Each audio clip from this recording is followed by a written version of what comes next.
All right, so assalamu alaikum and welcome. Thank you so much for joining us here today.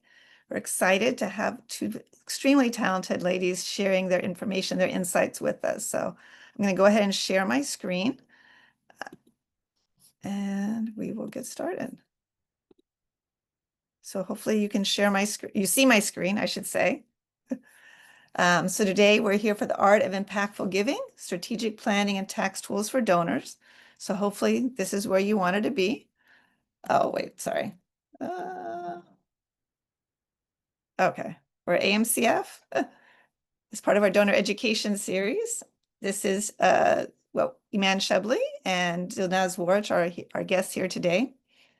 Today's agenda, welcome, a brief intro to AMCF and the Women's Giving Circle, speaker information, upcoming events, presentation, and then Q&A. And again, a huge thank you for attending.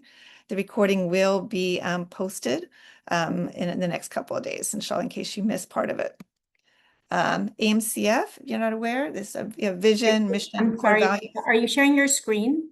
I am. Are you not seeing it? Is it just me? Are you guys all seeing it? They're seeing it? Yeah, We're seeing everybody else can see it. Okay, Sorry. it's okay. Got it. So a little bit about AMCF. We're founded in 2016. It's the only U.S. organization dedicated to American Muslim philanthropy. Over the past 9 years, we have distributed 25 million to over 1,000 nonprofits, mashallah. Just this Ramadan, over 2 million was distributed. We currently manage approximately $8 million in assets, including 240 donor advice funds and 30 endowments, alhamdulillah. So some core programs on our donor side, donor advice funds and giving circles. And on the nonprofit side, endowments and leadership development. We also have a great nonprofit resource center that Ola here on today helped create. So thank you so much, Ola. And here's a link to that site. And the Muslim Women's Giving Circle. Our purpose is to harness the power of American Muslim women through collective giving. It's to combine and democratize our giving, amplifying women-focused nonprofits, and supporting Muslim women in leadership, just like we have here today, and to provide seamless donations to organizations chosen by our members. So again, it's a collective effort. So how it works, you join as a member with a donation of $5 a month or more. You can be a voting member with a donation of $35 a month or $420 a year. Obviously, you can give more. And then our members nominate. Nominations for this cycle actually open on Friday, and you can choose one eligible organization for funding preference. We encourage you to nominate an organization led by or serving American Muslim women. And then you vote. The voting members determine the finalists, and then the top 3 organizations will be funded. What do we do? Well, over $41,000 has been collectively raised and distributed over the past 4 years in 2 cycles. Thank you to our generous members. Last year, Muslim Legal Fund of America received $7,500 in a grant, Olive Community Services, $4,500, and Pillars of Peace, $3,000. The nominations open on Friday for this year, and to learn more, here's the FAQ. Sorry.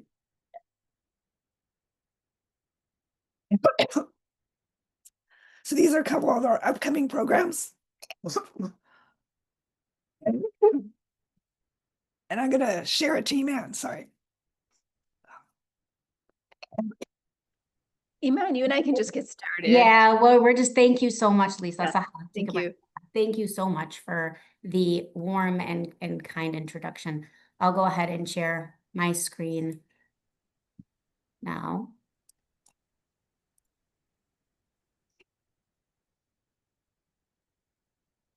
My name is Dilnaz Waraich. I'm calling in from Chicago. I'm the president of the WF Fund, and Eaman and I are doing the presentation together.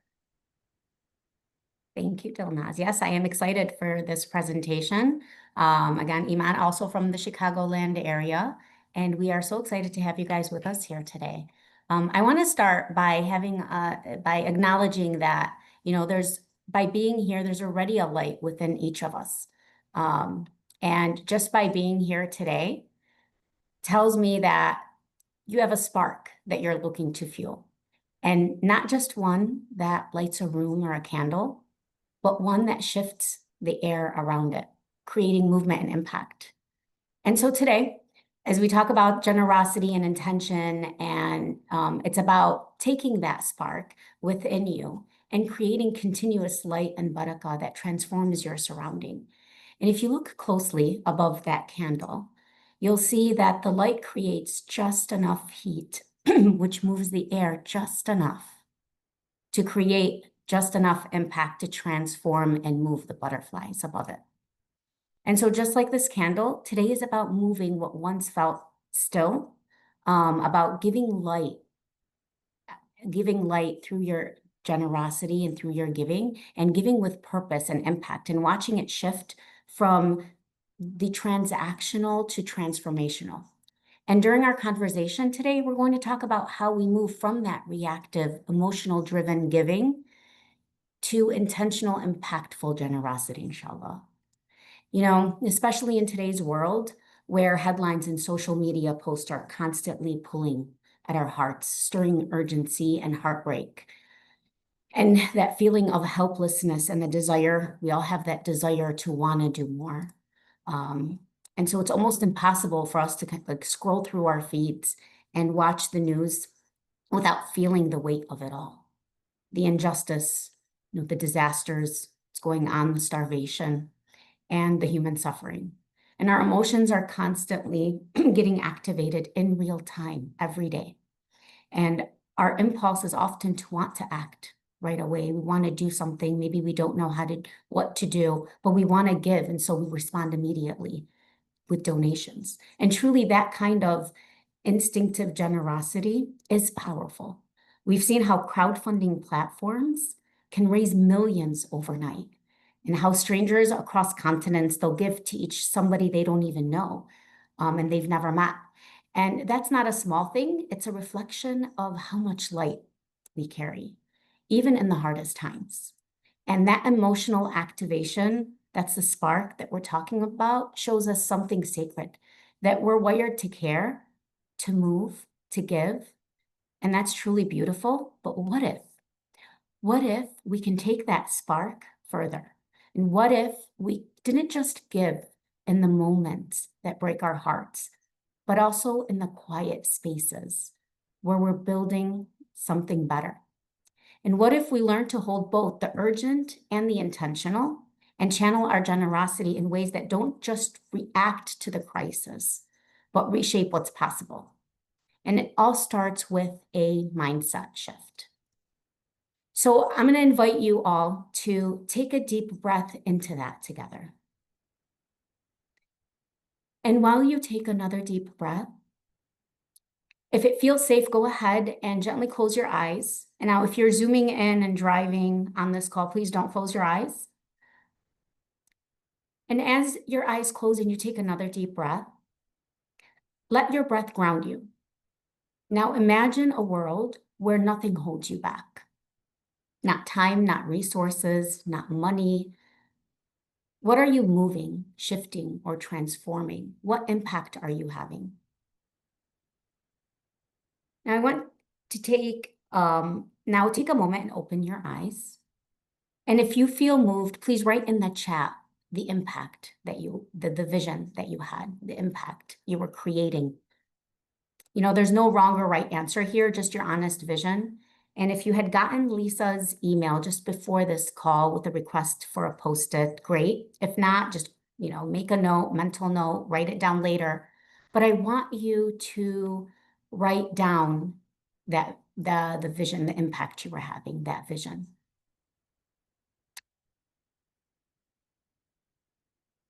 Weekend Islamic School, somebody's writing, helping all people feel loved. People, you know, these are, mashallah, those are world-shifting visions, mashallah. And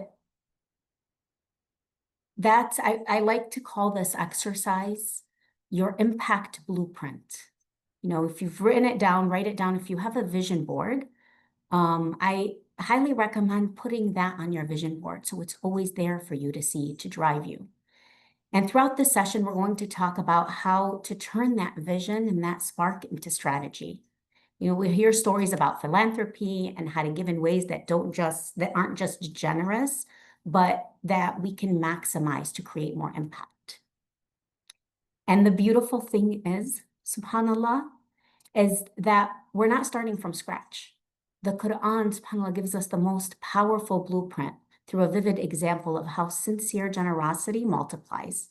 In Surah Al-Baqarah, verse 261, مثل الذين ينفقون أموالهم بسم الله الرحمن الرحيم مثل الذين ينفقون أموالهم في سبيل الله كمثل حبة أنبتت 7 سنابل في كل سنبل 100 حبة.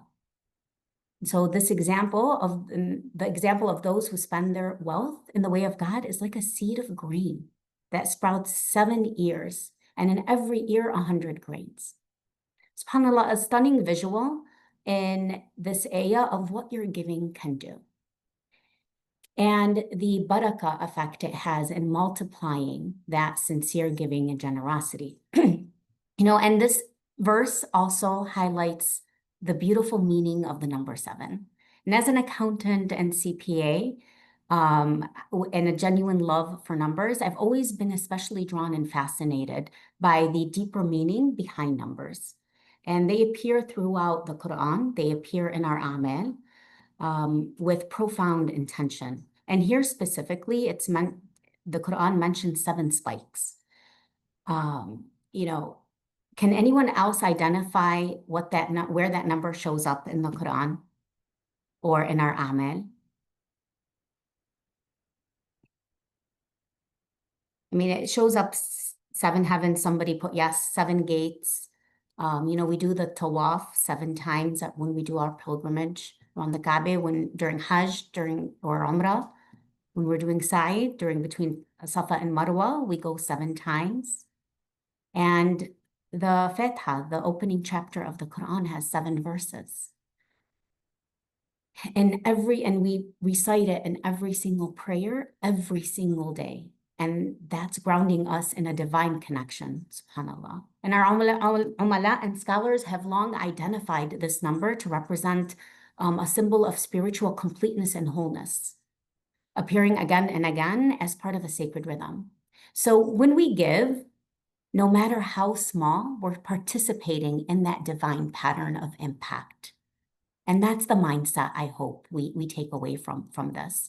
And to take us deeper into why our giving matters and why we're called to do this, I'm honored to pass it on to a philanthropist and community leader, mashallah, whose journey and impact brings this to life as an example in the most profound way. So handing it to you, Dilnaz. Thank you so much, Eaman. Thank you for getting us started, giving us this grounding, and also being really intentional about how we want to move from transactional to transformational. And as Muslims, we are very action-oriented individuals. So it's wonderful to think about it. It's wonderful to read and learn about it and be around people doing important work, but we need to take action. So I appreciate you, bringing us together to help us better understand, how do we take action towards zakat, sadaqah, and make sure that we keep giving towards our community as well as our larger community as well.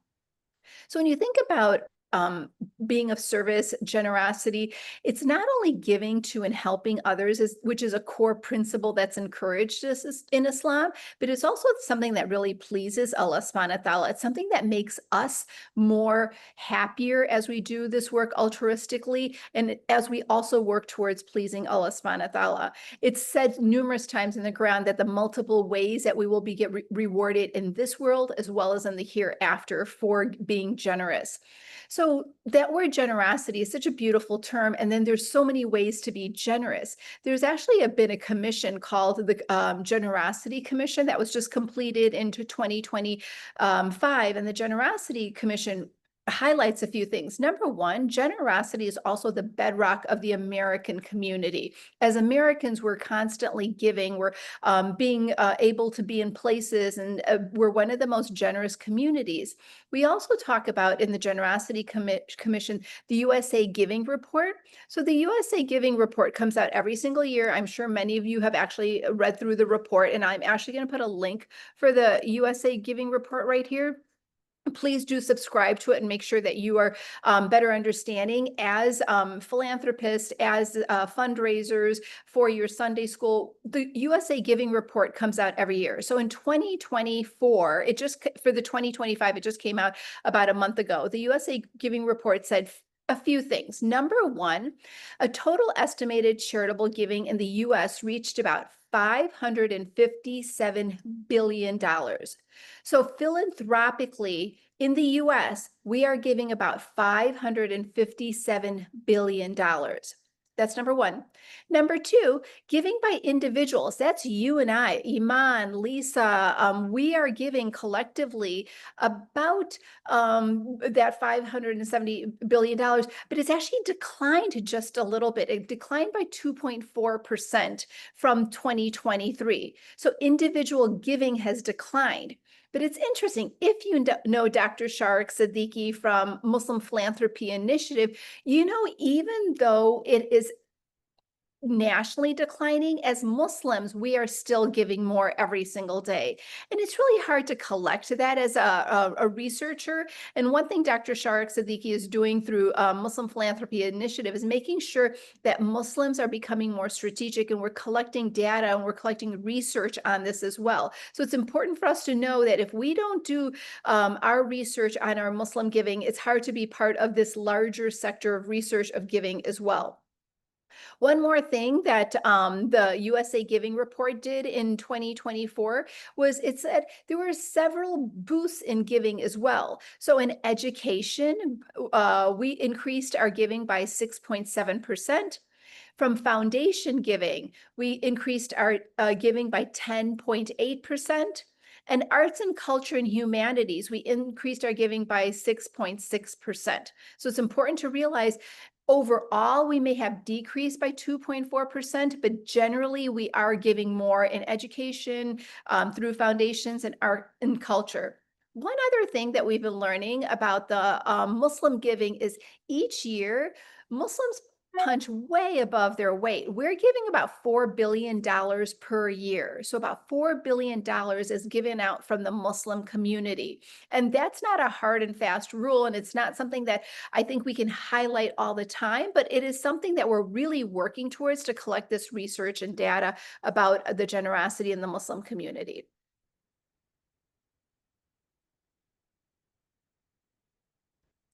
Eaman, were there some slides that were supposed to be coming up at this point? You're muted. Do you see the generosity, the voices of generosity slides? Zakat is after. So do you want to talk about this? Sure. Yeah. But we don't see the slides though. But Oh, you don't see. no. It I see says now. Oh my gosh. that's what happened to me. I think I clicked something and I was no longer able to see the slides earlier. So could be somewhere on the top. So Okay, so I'm sorry. So when you think about this legacy of giving, my own journey into philanthropy and why it's important for all of us, I kind of encapsulated all that in this conversation. But it's also very important, if you have the ability, please do turn on your camera because we want to make this a conversation. We want to make sure that we are going to go into breakout rooms so we develop that relationship, because many of us know on this call as fundraisers, as development experts, how relational philanthropy is. So I remember it was about 2018 when really it was my sister. She said to me, why don't you just call yourself a philanthropist? And I was like, oh, why would she say that to me? Like, why would she? I thought that was an insult, because the first time I heard the word philanthropist, I thought a wealthy white individual doing harm. And I was like, no, I'm not that type of person. But I actually went back to my own faith tradition. And as a Muslim, I realized that Khadija Raziyallahu anhu is my role model. I don't need to look at anyone else other than, alhamdulillah, one of the pillars, the mothers of Islam, which is Khadija Raziyallahu anha. And she was a philanthropist. She was a businesswoman. She was a scholar. She was a community organizer. She was really someone everyone looked up to. And that was my role model. And I kept thinking, I don't need to look at role models in Chicago or in the US. I have a great role model of someone that really understood her community and how she she wanted to impact her community. And that's when I felt like that whole imposter syndrome stopped in 2018, because I didn't need to emulate someone else. I had my perfect role model, and I could use her stories, her conversations to help me grow in the way I wanted to grow in this philanthropic field. So we'll go on to Zakat. What do you want? Oh, inspire generosity. So one of the things that we're doing also through our own philanthropy is I would love for you guys, if you're in Chicago, we launch on August 26th, and we talk about intentionality, right? How are we intentionally creating a better America? How are we intentionally telling stories that sometimes people don't want us to hear? There's this beautiful quote that we use for Inspire Generosity, which is a storytelling showcase that the WF Fund, our family fund, is really putting together. It launched in Atlanta in 2024. We will be in Chicago starting August 2026. I'm sorry, in August 2026 and 2025. And then we will move on, God willing, to Minneapolis and Detroit in 2026. Our quote for Inspire Generosity is, the shortest distance between two people is a story. So think about that. When I get to know you and your story, I'm just like, wow, I really want to get to know Eaman. When I see Susan and I'm like, wow, and I hear about her stories, I want to get to learn more about her. So the shortest distance between two people is a story. And that's what Inspire Generosity does. So I know we put the link to Inspire Generosity. Please click on the link, learn a little bit more about Inspire Generosity, and hopefully we'll see you in Chicago or Minneapolis or Dearborn. So as we transition to better understanding Zakat, Zakat is one of our pillars of Islam. And sometimes I say to people, I think we're so comfortable talking about, did you go for Hajj? How was your Hajj experience? How maybe it might have been a bit difficult, or it might have been such a blessing, or you've been saving up for years for Hajj, or, oh, I'm going to pray Maghrib. Did you want to pray Maghrib with me? There's such a collective unity in a lot of our pillars of Islam, but sometimes in Zakat, like everyone just does it on their own, and no one really wants to talk about it because there's like a form of like, ooh, I don't want to let anyone know how much I give in Zakat. These are conversations that we need to have. These are kitchen table conversations. We need to have Zakat kitchen table conversations and make sure that our children, our parents, our brothers, our cousins really understand where we give Zakat and why we give Zakat, and how important Zakat is to really cleanse our wealth, to cleanse our community, to drive deep emotional, faith-driven decisions, to have meaningful change in our local, national, and international levels as we do this work of Zakat. Zakat is a very personal thing in your home, in your family. And there are also very clear guidelines of how flexible Zakat is as well. So when we think about Zakat, there's Quranic specifics of how Zakat should be distributed precisely. But grants that Muslims want to give, there's also a bit of flexibility in that as well. So I highly recommend, if you are uncomfortable the way you give Zakat or the categories you want to give to Zakat, find an Islamic scholar and have that conversation. Really get comfortable with giving Zakat and bringing your children in at a very young age. There are 8 categories of Zakat. And as you give to these 8 categories of Zakat, the number one is the poor, meaning the low income or the indigent. The second one is the needy, meaning someone who might have some difficulty. The third one is a Zakat administrator, someone that's distributing Zakat at an organization. The fourth one, those whose hearts are to be reconciled, meaning new Muslims and friends to the Muslim community. Number 5, those in bondage. It could be refugees, it could be slaves, but really there's so many people in bondage still right here in the US. Number 6, the debt-ridden. The number 7, in the cause of Allah subhanahu wa ta'ala. And the last one is the wayfarer, someone that's a traveler. It could be a college student. It could be a PhD individual that came to the US. It could be, again, a refugee. So these are the 8 categories of Zakat, and they're very clear. This is our third pillar of Islam, but it's very much up to you and your family to decide what's established for the poor, what's established for the needy, and how you want to make Zakat to create a better, Muslim community in your home. And it starts by paying, it could be cash, actually could be different ways. And Eaman will help us better understand more about how taxes and zakat work hand in hand. Thank you, Dilnaz. Yes, you had mentioned, thank you for all of that. I've learned so much about the bedrock of the American community and the Generosity Commission and how important research is. So I've made a few notes and I look forward to looking into that. It's very fascinating. So I know we're going to go into breakout rooms. So there's a discussion point I'm hoping to kind of tie us back to. And I am definitely looking for the Inspire Generosity event, inshallah. But looping us back into zakat, yes, as Dilnaz said, it starts with paying it. But what do you pay? How do you, we talked about how do you pay, but what do you pay? How do you calculate it? And, how do you calculate really what is due? And, and it's one of the pillars of Islam, and it's a powerful, it starts with that mindset. It's a powerful tool for economic justice. And here's what's even more powerful is that the giving doesn't just distribute wealth, it transforms our relationship with it. Because wealth is if we look at it as wealth as an amana, and when we generate wealth, we're also generating impact, because the more wealth we generate, the more zakat we pay. And so I like to call this the cycle of impact, and especially as it comes to giving. You earn money, you purify it, you grow it or invest it, and then you give on that amount, and then you repeat. You earn, you purify, and then now you have even more money to invest and to have it grow, and then you give even more. And both zakat and other forms, sadaqah, khums for those that observe it, fit directly into this cycle. And specifically zakat and khums, they're calculated based on the percentage of wealth or profit that you have.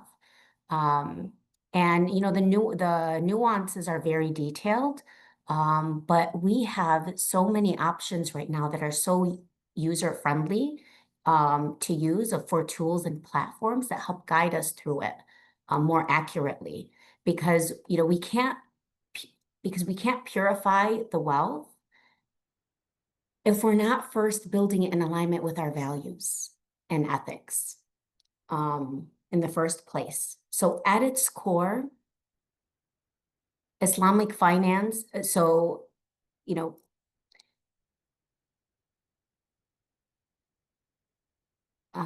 okay, so purify, so I'm just clicking here. So there are tools to calculate it. And once we get that we have a responsibility to get it paid. And again, there are many tools and resources that are being developed here in the US. And these resources are new. Fintech companies, calculators, zakat calculators, there's workbooks on it and workshops. And they're easily accessible, which they weren't as easily accessible 5 to 10 years from now. And Islamic finance is growing in the US. It's a $3 trillion market. And so why am I bringing up Islamic finance right now when we're talking about giving and zakat? Because at its core, Islamic finance is rooted in justice. So there's shared risk and shared reward. There's no exploitation. It's rooted in accountability. Again, we had mentioned wealth as an amana, a trust that we must honor, and transparency so that there are clear contracts and ethical structures put in place. It prohibits exploitative systems like riba, which includes interest, and it promotes real economy, asset-backed, shared risk models of investing and financing. And contrary to common perception, Islamic finance isn't restrictive. It's liberating. Again, I had mentioned it's a $3 trillion market, and in the US, it's growing and it continues to grow. And today we have, unprecedented access to a wide range of halal financing options. So if you think about investing your money in ways that are ethical, and you can grow your money, and when your money grows and then you pay your zakat, and the zakat benefits your community, and then that cycle of impact continues to grow and grow. And so what do I mean by halal investing options? I mean, we have financial advisors that now help you invest your money in a halal compliant way. We have public funds, index funds. We have Islamic mutual funds and real asset-backed investment options, a whole wide range of them. So, and I'm fortunate to work directly with one of the biggest VC firms and a pioneer in Islamic finance in the US. It's Innate Capital Partners, which has an ecosystem, let's call it, of portfolio companies within Islamic finance. And these institutions provide values-aligned options, and it makes it easier for us to generate wealth with integrity and in turn give with impact. And so it's that system. So there's even co-op models now, like Polson Real Assets, which is one of Innate's portfolio company, and it reflects this very collective initiative of coming together as a co-op and a partner and investing in real assets that align with your values. And it's an alternative to also fixed income as well, because you get, dividends distribution. So there are a lot of options now, but it's knowing which ones and to start, right? Another example is Stearns Bank. So for those that are not earning interest on their bank accounts or were not aware of other options, they now have a profit sharing account. So it's a savings account that you will earn profit share interest on. That's completely Sharia compliant. And at the end of the day, this isn't just wealth creation. This giving ensures that wealth doesn't simply stay. You want it to grow and generational wealth within your family, but it's also contributing and lifting up communities, and it's planting the seed that grows beyond us. And so now I want to shift from values to strategy. And I think a lot of you came here for that strategy bit as well. Before today's session, Lisa kindly sent you guys a link and asked many of you to share your mindset around tax and strategy planning. And the results, let me tell you, were telling. About 40% of you said you hadn't really thought about it. And the other 60% that responded said that you were eager to learn more. So what does this tell us? This tells us that we're in the right room because there's a genuine hunger to not just give emotionally, but also strategically. So from that transformational versus transactional. And this matters because supporting causes you care about with real measurable impact is a powerful way to make your resources go even further and have greater impact. And how do we do that? I mean, examples of this would be to really keep proper record keeping when you give zakat and donation. Sometimes we give a few dollars here and a few dollars there, but they add up. And with the new law coming, I'm sure many of you have heard about the passing of the new law, of the new bill. And starting next year, for those that haven't been able to itemize, which is benefit from a deduction from a contribution before, you can now take between $1,000 to $2,000 of above the line deduction. So those basket donations that you're making at Friday prayers, or the little checks that you're writing, keep records of them. I know it's kind of awkward to go to, the mosque and say, oh, I put a basket donation. Could I have a letter for it? A way to do that would be maybe write out a check, because checks you have a record of it, it's cashed. A lot of institutions now, as we're, they have the transparency, like everything is documented with the donor and the amount they gave. So that would be my first recommendation. And this actually is a game changer for people who give regularly, but never have taken a tax incentive in previous years.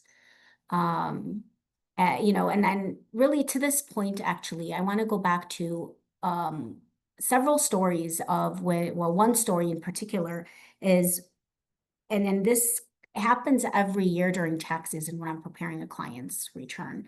And really, our community specifically is hesitant to give me donation figures. It's a beautiful, humble reason. It's like, don't tell your right hand what your left hand did. I don't want to get rewarded for this. I'm doing it for the sole intention of pure barakah and whatnot. But it's taking that mindset shift of, okay, record it, take the deduction, and maybe use those funds instead of it going to taxes. Use it so that you can take and support those causes that you're giving even more. And so that's why I highly recommend you keep documents and deduct your donations. And you can even get creative and strategic about it as well, through bunching strategies, which means you take multiple years of donation, putting it in a vehicle so you get the maximum amount of deduction in 1 year. And then you donate it to the institutions throughout within 2 to 3 years. So say, for example, you know what your zakat is going to be for the next 3 years. It's not enough to itemize your deductions. So what you do then is you create a vehicle, a trust or a DAF, you put that money in there, you get the deduction that year, and then you distribute it to the organizations thereafter. But of course, you want to talk to people to help you set it up. We'll talk about DAFs. They're the most flexible reasons. We'll talk about them later on this, but that's a very strategic way of doing that. I want to talk about collective giving, and I know Lisa had started off in the beginning about talking about the collective giving and the impact that it has. I mean, that's the story of how I came to learn about AMCF's programs and how I met Lisa as I joined the giving, mashallah. And it was so simple, so elegant, so beautiful. You give just a small amount, you become part of a community, and that collective giving, and then you're able to elect and nominate actually which organization it supports, and for when it's beautiful. So that's another option, and it's also tax deductible. Appreciated property. This one I love. I mean, a lot of people know about it, but people don't. And when they learn about it, the impact is so profound. And what it is you have an investment, whether it's a stock, whether it's a property, whether it's crypto, because crypto has, increased tremendously in value over the last 5-10 years. So you have those assets and you donate them to a charity directly. You don't pay any capital tax gain. So say it was worth 100 when you purchased it, now it's worth 1,000. You get the $1,000 deduction without paying the $900 in capital gains taxes. So it's a win-win. And people don't realize it. So for people who sometimes are calculating their zakat and then figure they need the cash to pay it, your money can go a longer way if you actually donate the appreciated stock before you give the zakat in cash. So just keep that in mind and take that into consideration.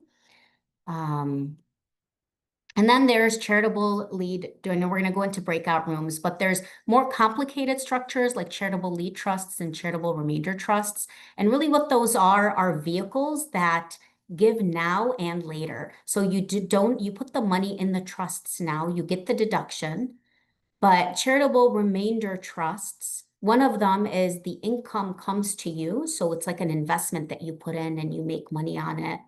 And then but you're setting it aside. So in the hereafter, like it goes, the beneficiary is a charitable organization. And the other one is where you put it, you get the donation. The income that's generated in the trust think of it like an endowment, like a waqf. The income is generated, and then it goes to a charitable organization every year. And then the assets in the trust, when you pass away, then are distributed to your heirs, and it keeps it out of your estate planning. We're not going to talk about estate planning right now, but that's one of the strategies to minimize inheritance tax as well, is to use those vehicles for both your family and your giving. And so with that, we're going to move on to the DAFs. I talked about that they're a very flexible and impactful strategy. And I'm going to hand it back off to Dilnaz to give us to talk us through about her DAF.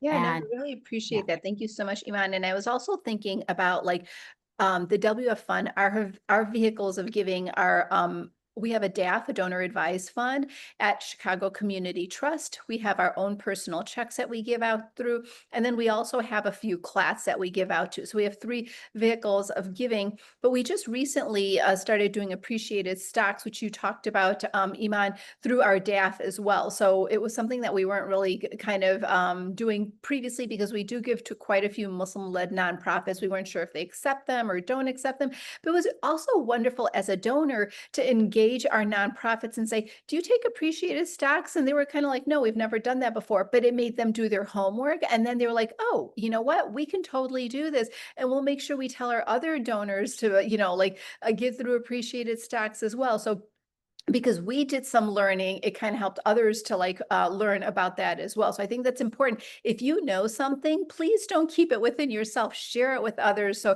inshallah, our entire ecosystem can get stronger and learn through this journey as well. Something else I really appreciated, Iman, with your conversations was about being a strategic giver. Again, Muslims are action-oriented individuals. Muslims are strategic. And if we aren't strategic, we're kind of not using the amana that Allah subhanahu wa ta'ala has given us, the strategies that Allah subhanahu wa ta'ala has given us to do this work. So what we do as a family is we sit down, we talk about where do we want to give. So we have 3 buckets of giving. Our first bucket of giving is religious pluralism. We have another bucket of giving, humanitarian causes. And our third bucket of giving is civic engagement. So we as a family sat down and talked about our 3 buckets of giving. And then when we talked about our 3 buckets of giving as a family, again, it's kitchen table philanthropy. As a family, we decide, okay, so how much do we want to give in each bucket? What do we want to do? What type of conversations do we want with our nonprofits? And please be one of those donors where you ask questions of your organization, where you also push and pull and say, wait, I'm kind of curious. You had this, wonderful food drive. How much money did we raise? Who's getting the money? So the more you are inquisitive as a donor, the more the organization becomes more professionalized as well. But please, please do it with humility, do it with respect, because nonprofits are constantly working with less funding, less time, less resources. So you don't want to be one of those donors where you're doing this power dynamic and you're making it more difficult for the nonprofit. So those are just some great takeaways that I had from your conversation, Eaman, and just wanted to add to as well. Another thing we did with the WF Fund is, after 2018, when we became more strategic, we also opened a donor advised fund at the Chicago Community Trust. And the reason we chose a community foundation versus a commercial foundation, a commercial financial institution like a Fidelity or a Schwab. So there's 2 types of DAFs you can open. You can definitely open it at a commercial financial institution like a Fidelity or a Schwab, and they have great tax exempt information. You have philanthropic advisors. When you open it at a community foundation, you also get to be part of the philanthropic entity in your community. So the first community foundation was at the Ohio Community Foundation, which started about 121 years ago in Ohio. So shout out to Ohio for being the first community foundation. And then now we have close to like 300 various community foundations. You have large community foundations that have endowments of $4 billion.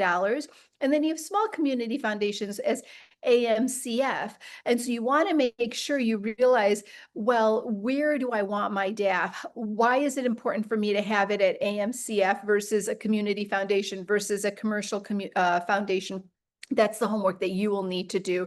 And we really wanted to be in the Chicago philanthropic entity, learn from other philanthropists, learn from other nonprofits work they're doing. So that's why we chose the organization that we chose.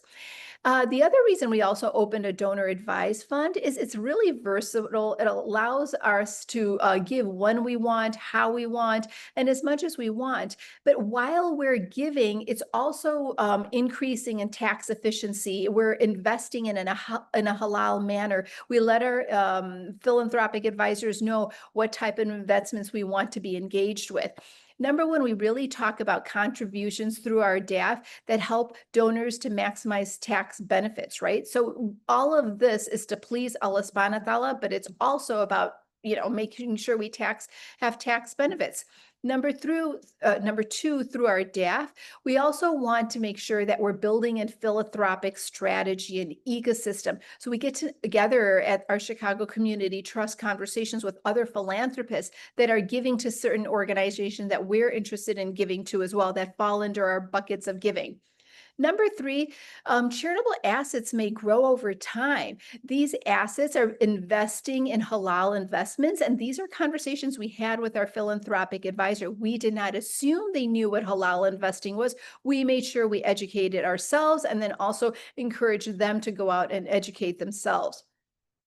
A DAF sponsor also holds the due diligence. So anytime we write a check to an organization, the DAF institute gets to be the institute that does the homework, making sure that there's no type of illegal activities happening. There's organization and administrations. There's a due diligence being done by the DAF institution. So we can write to any organization that the DAF institution says, yep, this is a legal entity, and this is somewhere that we feel that you should be able to send a grant to. Just so you know, since 2018, we've only been denied once, and that's because that was not a 501c3. So we wanted to make sure that it became a 501c3 before we gave to that institute as well. And the last thing is donors can give to international causes when you do have a DAF as well.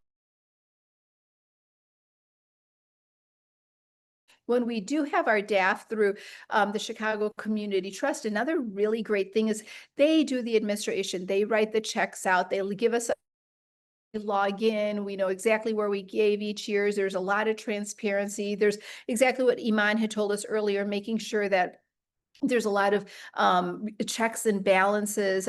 There's a lot of excellence in the work that we do as well. So we were really happy that we opened a DAF after 2018, and it's something that's really growing in the community. What happened when community foundations opened about 120 years ago, DAFs were pretty much for affluent white individuals. They weren't for people like you and I that are on the call. It was really for high net wealth individuals. Now you can open a DAF with less than $10,000. You can open a DAF and give it to any organization that you feel comfortable to, and make sure that you have that conversation with the philanthropic advisor. Awesome. A lot of insightful information. Thank you, Dilnaz. And on that point of like DAFs and not being something that we've been doing. I mean, I think here in the US, but if we go back, like you were saying, Sidna Khadija is a perfect example, alayhi salam. Like their waqf is a timeless, we've been doing it, it goes back in history. But when we think about endowments and DAFs here in the US, like we think about institutions, you're right. We think about, okay, those are for the high net worth and whatnot. But it really is within reach, very easy to set up. Like Dilnaz was saying, very flexible and strategic. And you don't have to have a lot of money to just start a DAF. You could use it to maximize, like we were talking about, 2 to 3 years of tax saving strategies. You bunch them into one and then you start, inshallah. We're going to do breakout rooms, but I think we're getting to the top of the hour. So we want to open it up to Q&A. Sure, some of you have questions, Q&A, but within your Q&A, we'd love to hear what your takeaway was and what actionable steps you'd like to take after this webinar. And I know people need to hop off. Before you hop off, if you just put in the chat box, what's your action step? Because it is so important, and research shows, but if you actually write it down, if you say it out loud, you're more willing to do it than if you don't write it down or say it out loud.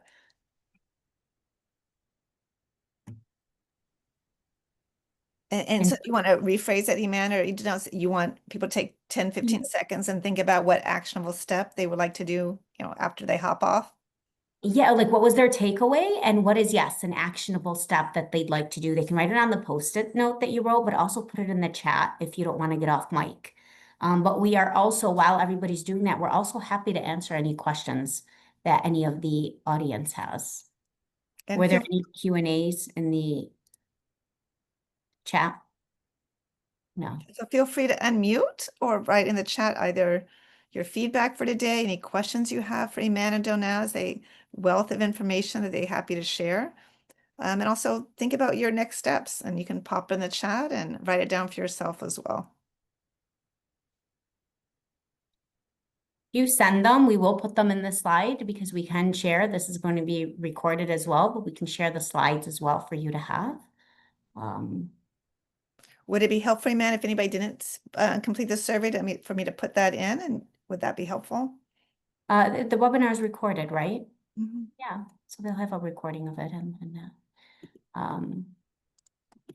but yeah, I mean, we're happy to take, we have a few more minutes, but as we do that in these last few minutes, I just wanted to bring this verse up here real quick because it reminds us that, you know, at the end of the day, it's not just about how much we have or give, but the sincerity and intention behind it and the conditions of our heart. You know, today we've talked about, mashallah, Dilnaz as an example. We talked about how to give with purpose and intention and transform not only those that we help, but also ourselves in lighting that spark and taking it further. And it's about making sure our generosity comes from that place of genuine and sound intentions. So as we move forward, I hope you feel inspired to take that, to keep lighting that spark with you and giving in ways, inshallah, that create real lasting impact. And do stay connected with us. We're happy to answer any questions even after the webinar. We've included a QR code for our LinkedIn just to make it easier for you guys to just take and connect with us on LinkedIn, but we've also included our email. And if And anybody brave enough wants to unmute and ask a question, I know. Sue did. I detailed where our donors' money is going towards since we are a 501(c)(3). But I will use this information to venture forth to let opportunities develop avenues of funding. Mashallah, I love that. So this is even taking it at an organizational level, not just as an individual level. Yes, knowledge is power, mashallah. So, and if you have any questions while you're doing that at Wiser, let us know. And for anybody who does want to know more information about AMCF and, you know, how we manage endowments and deaths, I know Ola, my colleague, has popped off, but you're welcome to email us, schedule appointment. I'm giving circles, but I would happy to share your information with a colleague, and they can be happy to call or send me just so you understand a little bit more how AMC does and if that would be a good fit for your organization.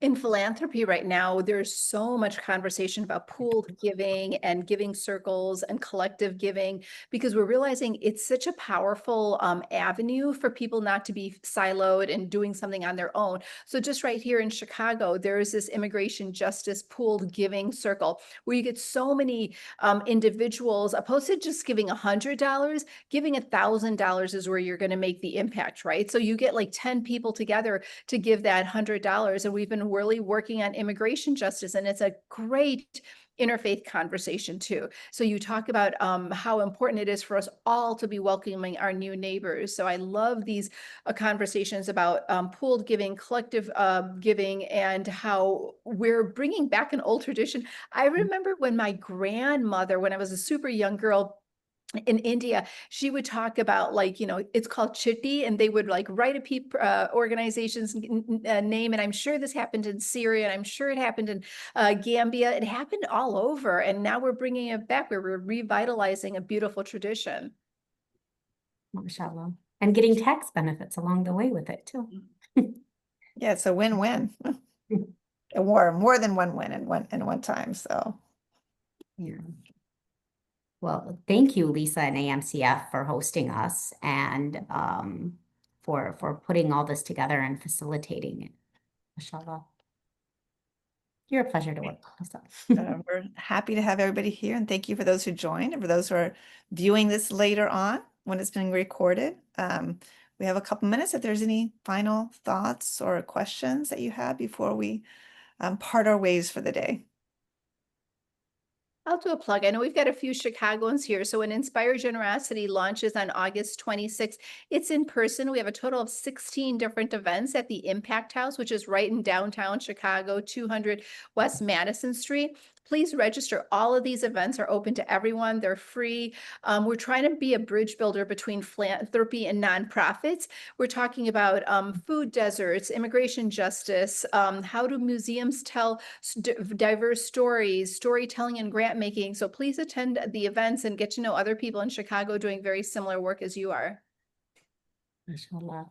And you said that's going on for a month, Dilnaz? Well, actually, it starts August 26th and it ends on October 30th. So it's just a little over a month. Okay. Yeah, almost 2 months. Okay. Very cool. Very exciting stuff. And then it's a panel, right? You were talking about how. There's like 15 panels. So these are all panels. Yep. So they'll come and meet people. Very cool.